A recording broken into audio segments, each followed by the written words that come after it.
Voici Chantal Steiner, elle est professeure de pédiatrie et spécialiste en médecine de l'adolescent. Et Thomas Pernin, qui est médecin généraliste, spécialisé aussi en médecine de l'adolescent à la FSEF.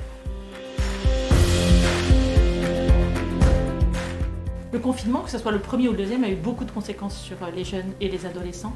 Et la première chose, c'est la rupture du lien social.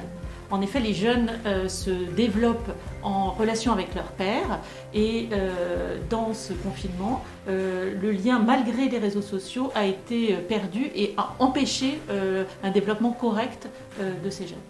Tout à fait d'accord avec Chantal, et en plus, il y a une désorganisation au niveau des études. Déjà qu'on ne peut pas voir ses amis, en plus, tout est fait à distance, ou pour la majorité des cas, avec des conférences, et donc les modalités d'organisation du travail sont un peu perdues, et parfois c'est tellement difficile qu'on décroche des études du système éducatif ou académique.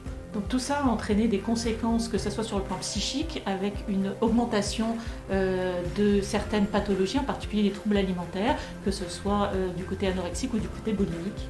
Il peut y avoir aussi des anxiétés qui se sont formées ou une anxiété chronique qui peut flamber, pouvant parfois amener à des dépressions, voire des tentatives de suicide.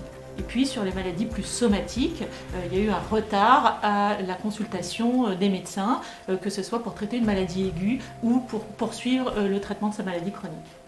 Et puis il ne faut pas oublier, même si on est dans une deuxième vague, il peut y avoir encore des violences à la maison, que ce soit sur le plan intrafamilial ou que ce soit par exemple avec du cyberharcèlement. Il est important de pouvoir les dépister et en parler librement.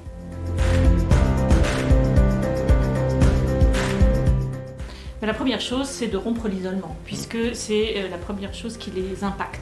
Donc rompre l'isolement, c'est la reprise des cours au lycée, par exemple, qui a été extrêmement importante, et puis éventuellement essayer de pousser pour que, même à l'université, il y ait des cours qui se passent en présentiel, en petits groupes, et qui puissent, malgré les restrictions qu'on nous impose, eux, ils ont besoin de se retrouver, c'est indispensable à leur développement.